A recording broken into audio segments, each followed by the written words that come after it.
اپنے رب سے مانگیں، دل کھول کر مانگیں۔ وہ چیز جو آپ کو لگتا ہے کہ ناممکن ہے، وہ بھی کہہ ڈالیں کہ اس کے لیے تو کچھ بھی ناممکن نہیں، اس نے تو صرف کن کہنا ہے۔ میں بہت خوش ہوں کیونکہ مجھے کسی سے کوئی امید نہیں ہے سوائے اللہ تعالیٰ کی ذات سے۔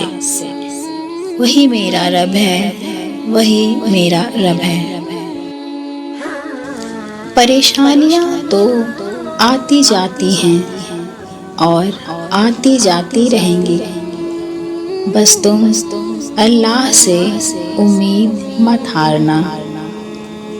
صرف جائے نماز وہ جگہ ہے جہاں رو لو تو سامنے والا تماشا نہیں بناتا۔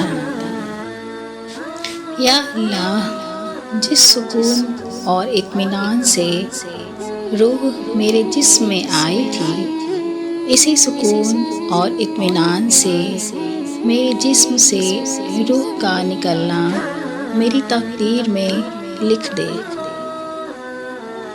سورہ یوسف سکھاتی ہے، بیمار صحت یاب ہو جاتے ہیں، کھوئے ہوئے مل جاتے ہیں، مشکلیں آسانیوں میں بدل جاتی ہے اور غم خوشیوں میں بدل جاتے ہیں، اور بے شک سب اللہ کے حکم سے ہے۔